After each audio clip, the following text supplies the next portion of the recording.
Estatística não é matemática. Essa foi a principal lição que eu aprendi na faculdade, quando eu cursei a matéria de probabilidade estatística. O professor repetia isso o tempo todo: estatística não é matemática. Na aula de hoje, a gente vai estudar o mínimo que a gente precisa saber de estatística para Data Science, né? Como a gente sabe, nesse curso, a gente está seguindo esse livro aqui, Data Science do Zero, e ele tem um capítulo para estatística, um capítulo para probabilidade e um capítulo que trata só de correlações, hipótese e inferência. Na aula de hoje a gente vai falar de estatística. A aula passada eu tinha dito que a gente ia tentar juntar os capítulos 5 e 6, estatística e probabilidade, mas é muito conteúdo e como não é um conteúdo que eu domino tanto, eu prefiro, depois de ler, né, trabalhar a aula, eu preferi manter separado, porque eu não tô tão confiante que eu consigo passar tão bem a parte de probabilidade com código. Então a aula que vem vai ser uma aula um pouco diferente, que a gente vai usar a apresentação de slides, porque é uma parte um pouco mais densa, e aí, como eu falei, não é minha área de formação específica, e aí eu prefiro fazer assim, ok? Mas, sem mais delongas, vamos dar uma olhada na parte de estatística. Primeira coisa, o que é estatística? Estatística é a ciência que se dedica a obter, tratar, formatar, entender os dados. Então, é uma ciência que trata os dados. No Python, a gente sabe representar dados? Sabe, a gente pode definir dados em uma lista dessa maneira aqui, e a gente tem dados, esses números, eles podem representar qualquer coisa. Notas, carros, árvores, qualquer coisa. Mas existe um problema quando a gente pega esse array de dados, essa lista de dados, e tem 1 milhão de elementos, 10 milhões de elementos, 100 milhões de elementos. Porque se eu só olhar para um array de dados de 10 milhões de elementos, é muito difícil de eu dizer o que ele significa, porque eu vou ter um monte de número lá e eu não vou conseguir extrair nada muito útil. Então, com o estudo da estatística, a gente vai tentar tirar valores que fazem mais sentido a partir dessa massa bruta de dados, ok?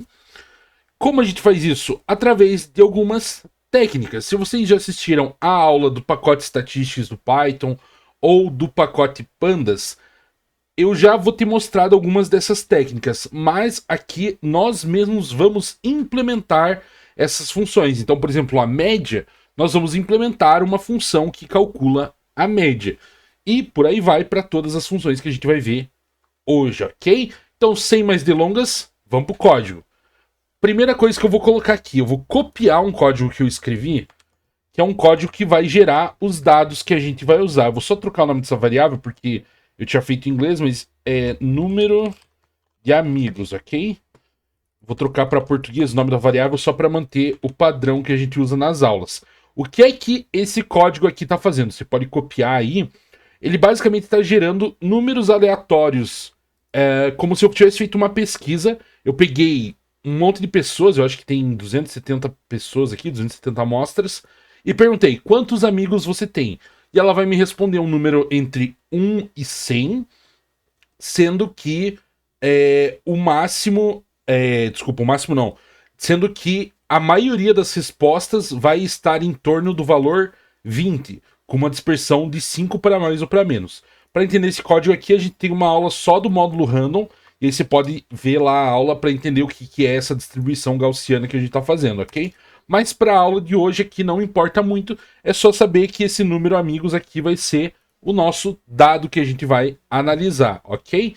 Eu também vou copiar outro código aqui, que é o código que vai fazer o nosso gráfico, tá? Então a gente já passou pela aula de Matplotlib aqui para esse curso de ciência de dados.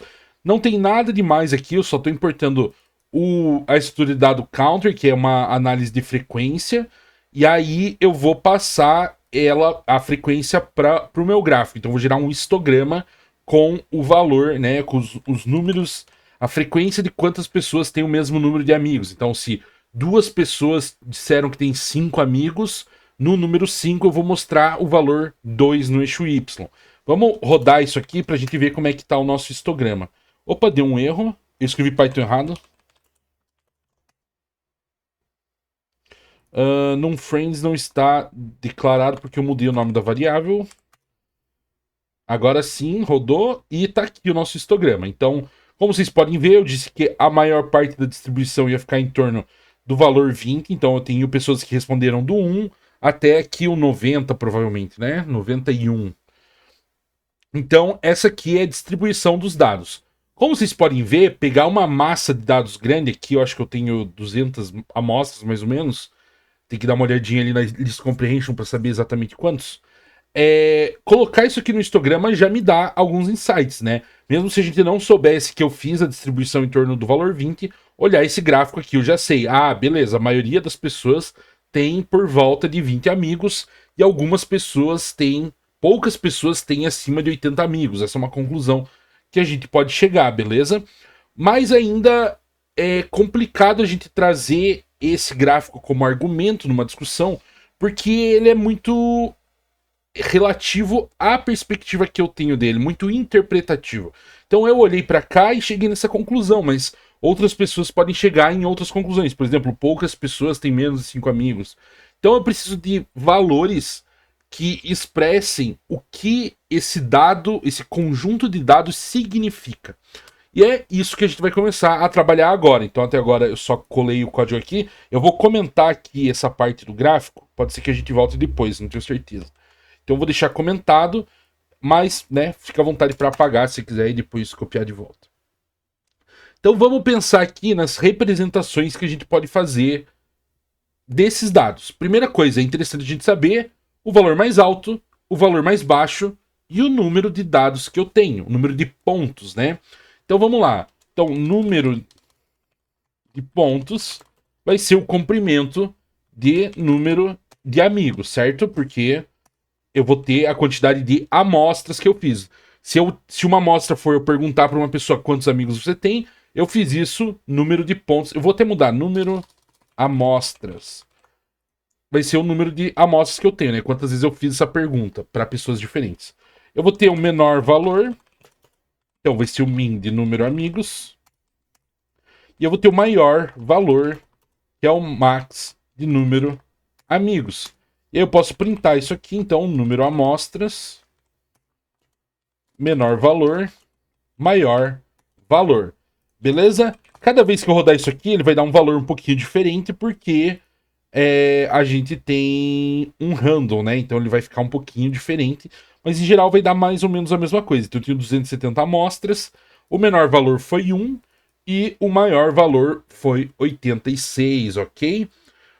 Primeira coisa que a gente pode calcular, a média. A média é uma coisa bem comum, a gente usa muito no nosso dia a dia, que é eu pegar todos os valores da minha amostragem, todas as amostras, e vou pegar o total de elementos, total de amostras que eu tenho, então nesse caso 270, e vou somar todos os valores e dividir por esse 270, por esse valor, por esse tamanho, ok? Então vamos lá, vamos definir média de x, vai ser, então, o valor de todos os valores somados dividido pelo comprimento de x. E aí eu posso printar média, esse média de número amigos.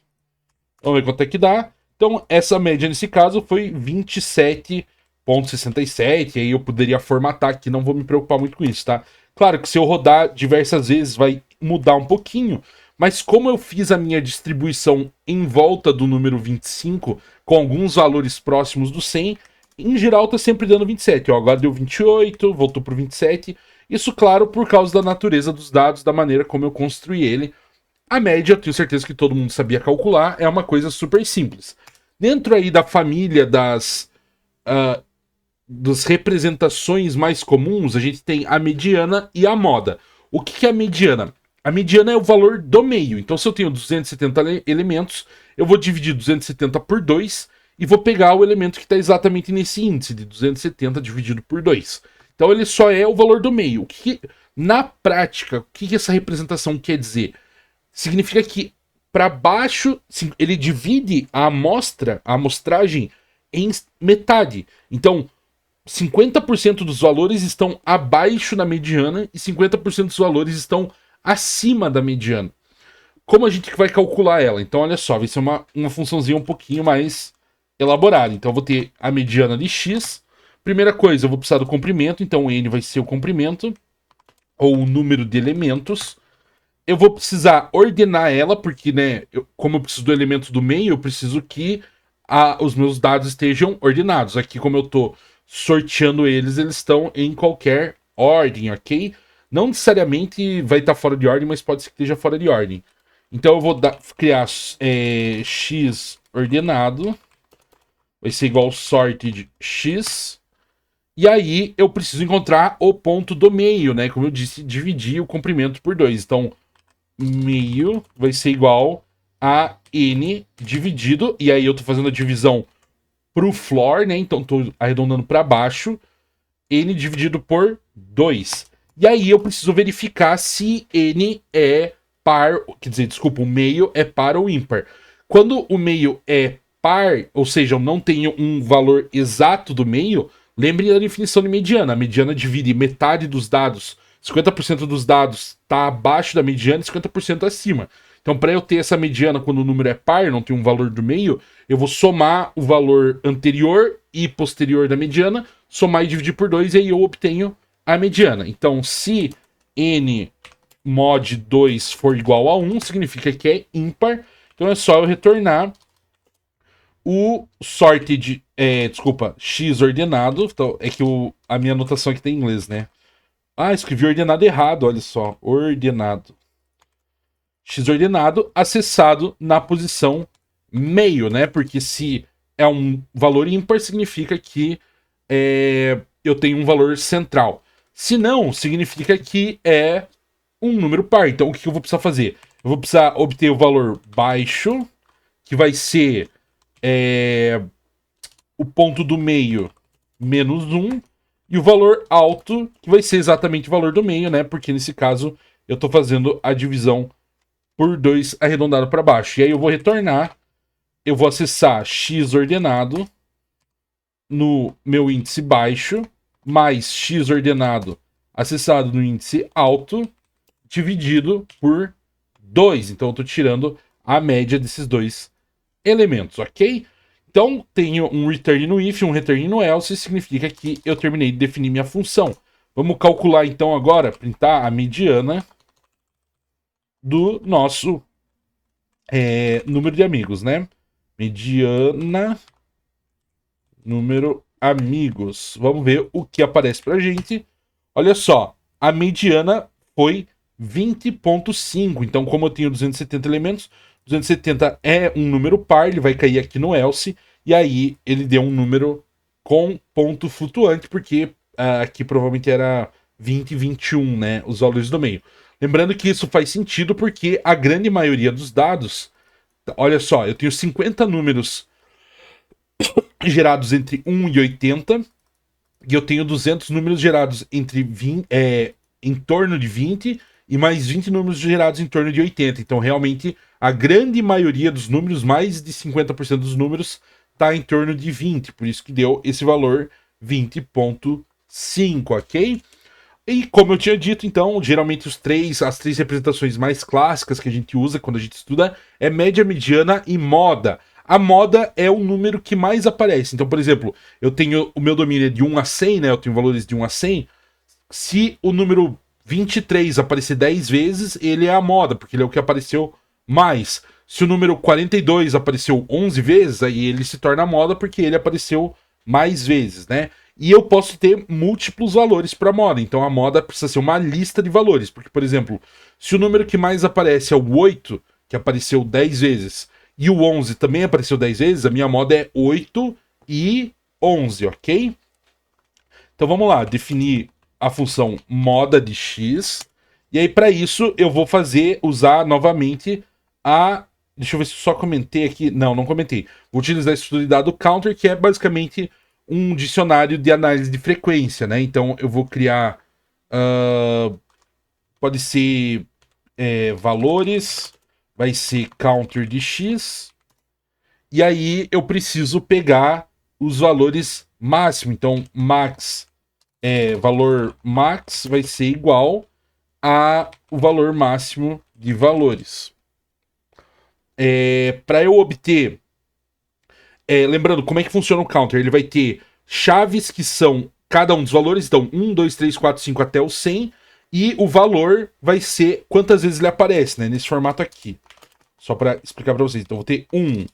Quantas vezes 1 aparece? 1 apareceu uma vez. Quantas vezes o 2 aparece? Uma vez. Etc. Até o, por exemplo, o 20 eu sei que deve aparecer umas, sei lá, 5 vezes. O 21, umas 7 vezes. Então, a chave é um número, nesse caso de 1 a 100, porque eu defini números de 1 a 100.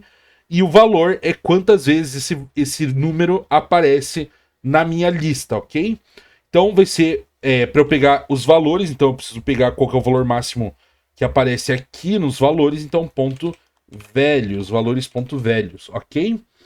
E aí eu vou retornar, eu vou fazer uma lista comprehension para a gente pegar todos os valores que tem esse valor máximo, então vai ser xi for, xi, e eu também vou precisar da contagem, então vezes eu vou chamar, número de vezes que ele aparece, em valores.keys, .items, desculpa, que é como a gente faz para iterar, então ele vai retornar esse para aqui, então o xi vai ser, por exemplo, 1, e o número de vezes vai ser esse valor aqui, nesse caso também é 1. No caso do 20, por exemplo, o xi vai ser 20 e vezes vai ser 5. If vezes igual a valor máximo. Beleza? Vamos printar aqui então moda. E aí vou chamar a função moda no nosso número amigos. Vou rodar isso aqui e olha só, a moda deu só o 20, óbvio, faz sentido, porque a maioria dos valores eu pedi para ele computar ao redor do número 20. Vou rodar, agora deu 19, não deu 20. Eu queria pegar um caso que desse dois valores diferentes. Deu 17. Olha só, aqui deu 21 e 18, porque ambos tiveram o mesmo número de ocorrências, tá? Então é assim que a gente computa a moda, beleza? Agora vamos entrar em processos um pouquinho mais específicos, um pouco que a gente usa mais em estatística. Primeira coisa que a gente vai definir vão ser os quartis. Como é que o quartil funciona? Lembra que eu expliquei que a mediana divide os valores em 50% abaixo da mediana e 50% acima da mediana? Os quartis vão ser a mesma coisa. Eu vou definir quantos quartis eu quero. Normalmente a gente usa 4. 4 é bem comum. Que aí vão ser quartis, né? Não quantios. É meio parecida a palavra. Mas é quartil de 4 e quantil de quantos, né? E aí eu vou ter 3 números que separam os meus dados em 4 grupos. Então eu vou ter, por exemplo, em quartis eu dividi em 4. Então eu vou ter um valor que representa... Abaixo desse valor está 25% dos dados. Abaixo desse outro valor estão 50% dos dados. E abaixo desse terceiro valor estão 75% dos dados, tá? Vamos ver na prática como é que eu vou implementar isso. Então eu vou definir aqui quartis. Eu vou ter um x, que é a minha lista, e um p, que é o número, né, a porcentagem que eu quero que seja cobrida pelo quartil que eu estou definindo. Aí eu preciso de um index, ou index da porcentagem, que eu vou calcular com P. P está em porcentagem. Então, por exemplo, se eu quero os valores, um valor que abaixo deles estão 25% dos valores da minha lista, então aqui eu vou passar o valor 0,25. Então, se eu multiplicar isso aqui pelo comprimento de x, eu vou encontrar exatamente o índice que está o valor que tem essa divisão, né? Abaixo desse valor estão 25% dos meus elementos, ok? E aí eu vou retornar, eu preciso ordenar o x, porque senão, né, fica fora de ordem, e eu vou retornar o índice, o índice do elemento que eu vou retornar é justamente esse índice que a gente computou aqui com o comprimento. Vamos ver aqui na prática como é que isso fica. Eu vou copiar aqui o print que eu tenho, porque são vários valores. E a gente só troca aqui.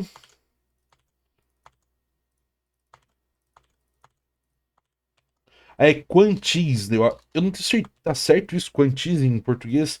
Espero que sim, tá? Se estiver errado, deixei nos comentários. Vou rodar aqui pra gente ver o que acontece. Olha só. Deu 16, 21 e 28. Então, o que isso significa? Significa que 25% dos meus valores... Lembra que eu tenho 270 valores, né? A gente computou a lista com 270 valores.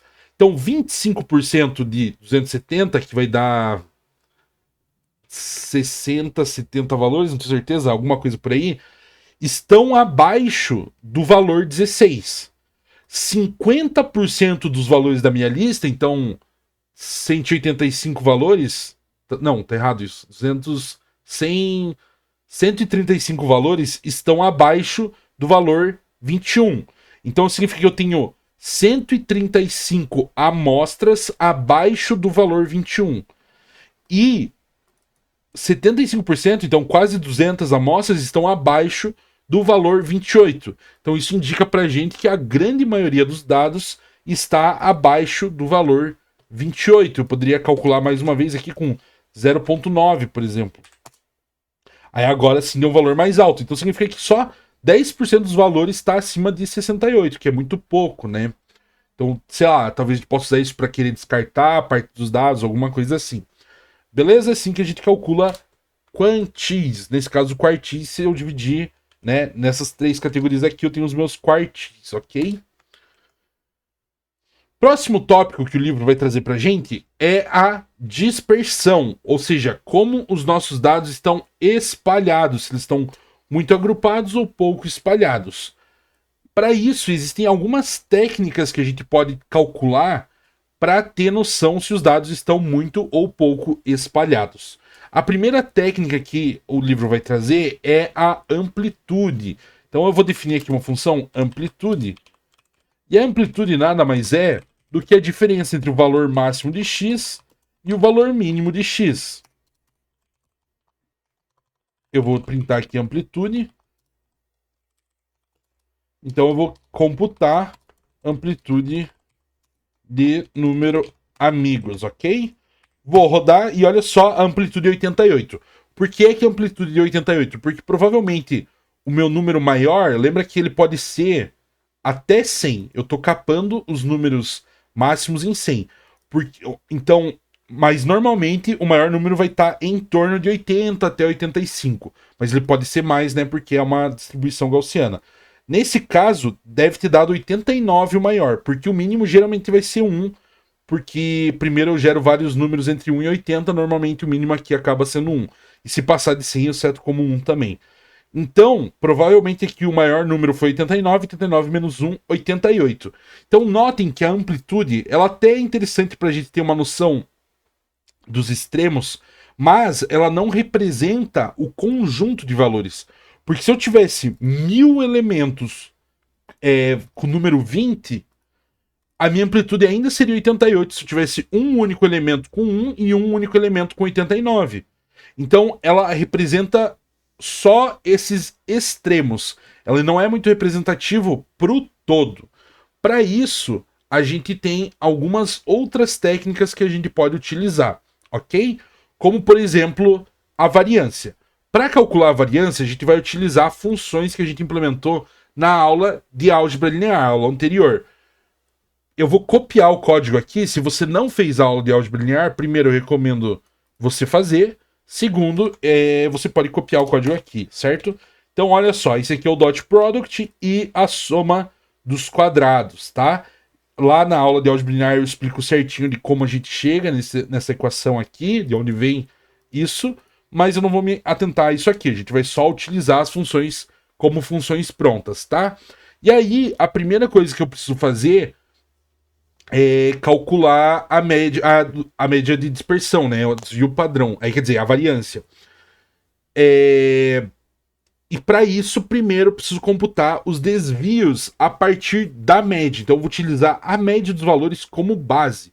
Então eu vou definir uma função, desvios da média. Eu vou receber o meu array x. E aí, para isso, eu vou precisar primeiro computar a média. Então, x média vai ser média de x.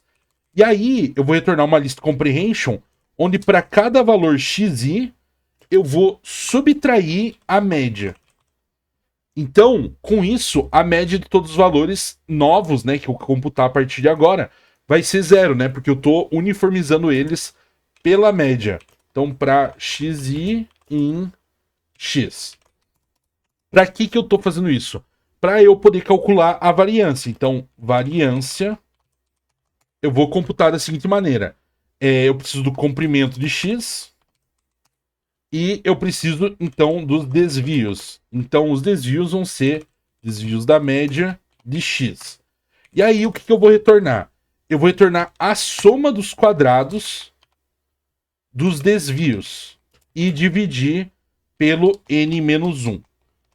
Agora, você deve estar me perguntando, Taguma, por que a variância é calculada assim? E eu te respondo, eu não sei de onde vem essa equação. Eu sei que é assim porque é assim que é definido no nosso livro, é assim que o livro de estatística define. Agora, se você quiser saber mais a fundo por que a variância é calculada desse jeito, aí eu recomendo você ler a página da Wikipedia ou procurar uma aula específica sobre estatística, ok? Foge um pouco da minha área de expertise, então para não falar besteira, eu não vou falar nada, beleza? Vamos printar a variância para a gente ver se a gente conseguiu calcular ela bem bonitinho. Então, variância vai ser variância de número amigos. Vou rodar e deu 426 pontos essa caçambada aí. O que é legal a gente fazer? Eu vou copiar aqui. Não vou copiar não, vou escrever. Se você viu a aula de estatística, do módulo de estatísticas lá do Python, você sabe que o Python ele tem uma implementação própria do cálculo de variância. Então vamos fazer o seguinte, vamos comparar o nosso cálculo com o do próprio Python. Então variância é implementação do módulo Statistics. E aí eu vou chamar statistics.variance e vou passar no... passei errado, amigos. Vou rodar isso aqui e olha só. Aqui deu 3943533 e aqui deu 3943533. Ele só muda lá na última casa decimal. Isso provavelmente por causa de algum detalhe de otimização, alguma coisa assim, que provavelmente o módulo de estatística faz. E arredondamento e coisas assim. Mas nosso cálculo de variância está correto, aprovado pelo próprio módulo do Python que implementa a mesma função. Então a gente sabe que a gente não fez nenhuma besteira. Você pode tirar a prova real com qualquer outra equação que a gente fez aqui e tem que dar um resultado muito similar, né? Só falhar lá nas últimas casas. Agora você me pergunta, por que diabos deu 394? Porque a variância, o resultado, ele vai estar no quadrado das unidades originais, porque a gente utiliza a soma dos quadrados para computar a variância. Então, apesar de ser um valor interessante para a gente analisar a dispersão, ela não é muito explicativa para a gente, porque a unidade dela é estranha. Então, um jeito mais comum da gente analisar a dispersão é calcular o desvio padrão. Então, aqui a gente já calculou o desvio da média e utilizou ele para calcular a variância. Para calcular o desvio padrão, é só tirar a raiz quadrada do valor da variância. Então eu vou importar o módulo math para a gente tirar a raiz quadrada. E aí eu vou definir desvio padrão. Eu vou receber nosso array de dados x. E é só retornar math.sqrt de raiz quadrada da variância. Se usarem variância, vai pegar a função de statistics, tá? Usar a variância, que é o que a gente implementou. De x. E aí é só eu printar o desvio padrão.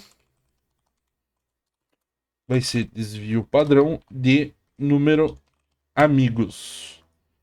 Vou rodar e olha só, o desvio padrão deu 20.1214. E agora sim, ele está na unidade que a gente consegue entender. Então o desvio padrão foi em torno de 20, ok? Beleza? Isso era o que a gente tinha a ver com dispersão, o que a gente tinha para ver sobre dispersão. Claro, a gente pode plotar, por exemplo, um gráfico de dispersão, é bem interessante a gente visualizar também, mas aí entra mais em coisas mais práticas, aqui a gente está mais para ver a parte teórica da estatística. E o próximo tópico é a correlação de valores. Então, às vezes, eu posso ter duas variáveis diferentes e eu quero analisar se elas estão correlacionadas uma com a outra. Por exemplo, eu quero analisar se o número de minutos que uma pessoa fica debaixo d'água, trancar o nariz, né, sem respirar, tem a ver com a quantidade de ar que ela consegue armazenar no pulmão.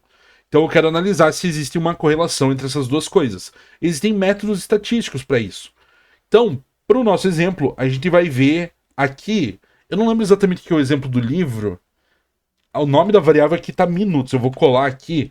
Basicamente, eu vou calcular uma nova amostra de dados com o mesmo comprimento que o nosso número amigos tem, com valores entre 1 e 120. Aqui tem minutos, eu não lembro o que exatamente representa esses minutos. Acho que é minutos de... Minutos diários que passa no site... num site lá de estatística, tá? Aqui pode ser minutos que passa por dia no YouTube. Pode ser alguma coisa assim. Então, correlação entre... Ou no LoL, né? Número de partidas de LoL por... não, aqui dentro de 120 vai ser muito. Minutos gastos jogando LoL por dia. Pode ser. Correlação entre isso e o número de amigos. Então, é óbvio, né?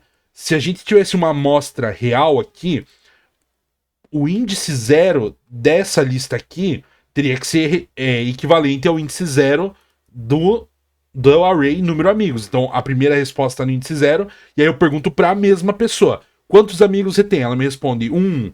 Quantos minutos você gasta jogando LoL? 300. Né? Tem que estar no mesmo índice para ter alguma correlação, né? Não pode ser aleatório aqui os índices, tá? Tem que ser bem ordenado. A primeira coisa que a gente pode calcular para ver se duas variáveis têm alguma coisa a ver com a outra é calcular como as variáveis variam junto, em conjunto na sua média. Isso a gente chama de covariância, como elas variam em conjunto. Então vamos definir aqui a função covariância. E agora eu vou receber um x e um y, porque eu tenho dois dados que eu quero verificar se eles variam juntos. Eu vou ter um n.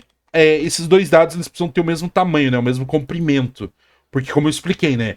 A resposta do índice zero para número amigos precisa ter sido perguntada. A mesma pergunta no quantos minutos você gasta jogando LoL tem que ter sido perguntada para a mesma pessoa, né? Então eu vou ter o mesmo número de respostas. Então o comprimento do x e do y precisa ser igual. E aí eu vou retornar o dot product, né, que a gente aprendeu lá na aula de álgebra linear, do desvios da média. Esse é o nome da desvios da média. Do x e do desvios da média do y. Tudo isso dividido por n-1. Mesma coisa. Da onde que vem essa equação? Não vou saber dizer com precisão, tá? Recomendo covariância. Recomendo um estudo específico sobre isso, se for do seu interesse. E aí, o meu x vai ser número amigos e o meu y vai ser minutos. Vamos rodar para ver? Olha só. A covariância deu 36. O que o valor 36 significa? A covariância muito alta, positiva, significa que, dado um x específico, se o x for alto, o y também vai ser alto. Ou seja, eles são diretamente proporcionais. Quanto menor a covariância positiva for, mais ela é fraca. Ou seja, ela é diretamente proporcional, mas uma variável não interfere muito na outra. Se eu tiver uma covariância muito grande negativa, ou seja, menos 200, quer dizer que existe uma correlação muito forte entre as variáveis, só que inversamente proporcional. Então, se o x for muito alto, o y vai ser muito baixo. E vice-versa, ok? Se eu rodar de novo, olha só, deu menos 11, porque esse valor de minutos é muito aleatório. Nossa, eu fiz alguma coisa bizarra aqui. Esse valor de minutos ele é muito aleatório. Então, cada vez que eu rodar, vai dar um número bem diferente. Ó, menos 52. Eu não fiz uma distribuição bonitinha igual eu fiz pro número amigos, tá? Isso aqui é só para fins de estudo, ok? Qual é o problema da covariância? São basicamente dois problemas. A unidade de saída disso aqui é o produto das unidades das minhas entradas. Então, nesse caso, o que tem no x? tem número de amigos. O que tem no Y? Minutos. Qual que é o resultado? O resultado vai estar na unidade número de amigos vezes minutos. E a gente não faz ideia do que significa. O que significa essa unidade de medida? Não tem uma lógica pra gente aqui. Claro, existem problemas que a covariância vai fazer muito sentido, mas nesse caso não. O outro problema é, o que é um valor grande? Eu falei 200, mas 200 é grande? 6 é grande? Uma covariância 6 é grande? Menos 81 é grande? Menos 81 provavelmente sim, né? Dado os valores que a gente obteve até agora. Então, a covariância tem esse problema. Ela não é normalizada. Para resolver esse problema, a gente pode calcular a correlação. Vamos ver como é que a gente implementa a função de correlação. Essa aqui é legal, tá? Isso aqui tem muita aplicação prática. Inclusive, aí, se o teu TCC tiver alguma parte de análise de dados, prestar muita atenção aqui. Então, a primeira coisa que eu vou fazer é calcular o desvio padrão de x e de y. Então, desvio padrão x vai ser igual ao desvio padrão do x. Vou copiar essa linha e trocar por y. Agora que eu tenho as duas coisas, primeiro eu preciso validar que ambas os desvios padrão são maior que zero, porque se não houver amplitude, a correlação entre eles é zero. Então, if desvio padrão x maior que zero e desvio padrão y maior que zero, aí eu vou retornar a covariância que a gente já calculou de x e y dividido por o desvio padrão de x dividido pelo desvio padrão de y. Então isso aqui vai normalizar o nosso dado. Se não, eu retorno zero, porque não existe correlação entre os valores, ok? E agora sim, então vou printar correlação, e aí eu vou calcular a correlação entre x e y. Quando eu rodar isso aqui, não é x, né? É número amigos e minutos. Olha só, a correlação deu 0.04. Vamos rodar de novo? Menos 0.02. Menos 0.08. O que esses valores significam? A correlação, ela sempre vai estar entre menos 1 e 1. 0 significa que as variáveis não têm correlação. Menos 1, mesma coisa que o negativo anterior. Significa que elas são inversamente proporcionais. E 1 significa que elas são diretamente proporcionais. Uma correlação perto de 1 significa que é uma correlação forte. Uma correlação perto de menos 1 também significa que é forte. Então, nesse nosso caso aqui, mesmo rodando várias vezes, a gente não vai obter uma correlação forte, porque os valores não têm correlação nenhuma. Eu gerei aleatoriamente esses valores, não vai encontrar uma correlação. Se tivesse uma correlação diretamente proporcional, estaria perto de 1, 0.8, 0.7. Aí o quão perto de 1 tá significa o quão forte é. Uma correlação 0.99 é incrível, né? Uma super correlação. Mesma coisa para a correlação negativa. Então, se eu tiver menos 0.9, significa que se eu tiver muitos amigos, eu vou ter poucos minutos de LoL jogado. Se eu tiver muitos minutos de LoL jogado, eu vou ter poucos amigos, ok? É assim que a gente calcula a correlação. E isso aqui é muito legal. Com isso, a gente encerra as implementações de funções de estatística que a gente tinha para a aula de hoje. O que é que tem de adicional aqui no capítulo do livro? Primeira coisa, outliers. Quando a gente printou o gráfico, a gente obteve o seguinte gráfico, né? Vou rodar aqui de volta. A gente pode ver que os valores ficaram bem distribuídos por onde eu coloquei para distribuir.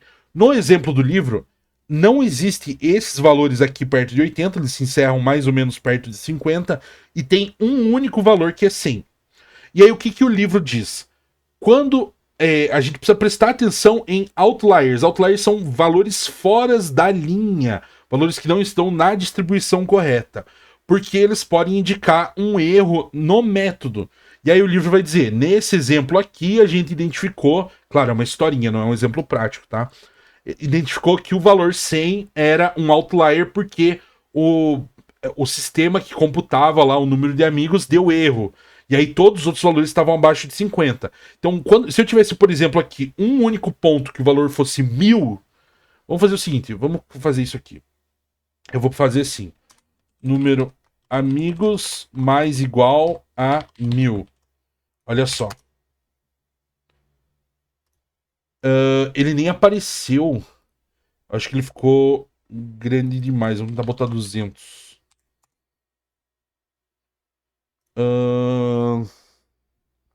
Nossa, olha só, ele bateu aqui. Ele não tá aparecendo porque é muito pouco, mas basicamente, se a gente tem um valor que ele extrapola muito, pensem nas coisas que a gente calculou. Por exemplo, amplitude. Se eu tenho um único valor que ele tá completamente fora das minhas medições, ele tá lá no 1000, no 200, igual eu tentei colocar, ele vai dar errado. A amplitude, ela não vai fazer muito sentido. Porque a amplitude vai dar um valor tipo 199, 999. E aí, o que essa amplitude significa para mim? Se a grande maioria dos meus dados está até 80.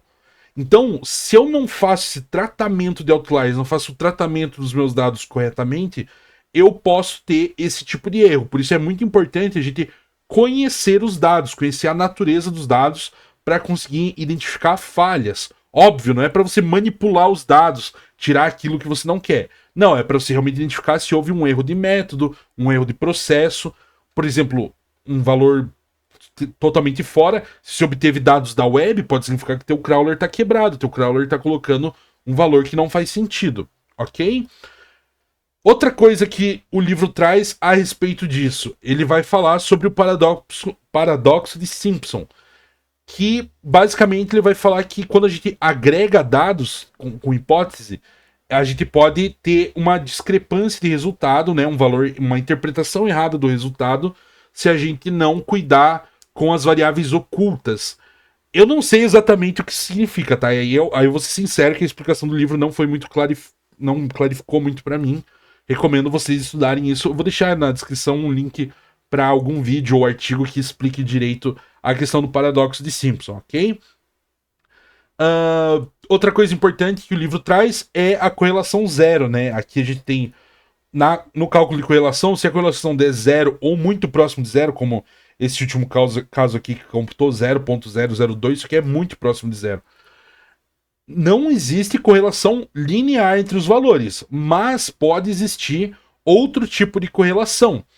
Então precisa ficar atento a essa possibilidade. E por último, ele fala de correlação versus causalidade, que correlação não necessariamente implica causalidade. Então, existe uma ressalva quando a gente vai interpretar dados, tá? Você não pode fazer uma análise, minha correlação deu muito forte, então significa que toda pessoa que tem 300 minutos de LoL não vai ter nenhum amigo, vai ter um amigo. A gente precisa tomar um pouco de cuidado quando a gente assume a causalidade de uma coisa. Pode ser que existam outros fatores que também interferem nisso, tá? Então, sempre a gente precisa tomar cuidado com a nossa análise em relação aos nossos dados e aos métodos estatísticos. Para a gente poder confiar no resultado dos métodos estatísticos, a gente precisa ter certeza que todos os processos foram bem cumpridos, que a gente analisou todas as hipóteses e por aí vai, ok? Próxima aula a gente vai falar de probabilidade. Como eu expliquei, probabilidade não é meu ramo, então eu vou provavelmente trazer uma aula em apresentação de slides para não falar besteira. Depois a gente vai ter uma aula sobre hipótese, umas coisas assim. E aí sim, finalmente, a gente vai cair para a parte interessante do livro, para a parte interessante do curso, que é a parte de Data Science, algoritmos de Data Science. A gente vai ver regressão linear e por aí vai. Vai ser bem legal, beleza? Se você acompanhou a aula até aqui, muito obrigado a todo mundo que tem comentado, elogiando as aulas. Eu fico muito feliz que vocês estejam curtindo. Se você tiver qualquer dúvida, comenta que eu respondo todos os comentários. Deixa o like, se inscreve, manda para os amigos se estiver fazendo um curso da faculdade de ciência de dados, que eu tenho certeza que eles vão curtir o conteúdo. Não se esquece de ativar o sininho para não perder os próximos vídeos e até a próxima aula.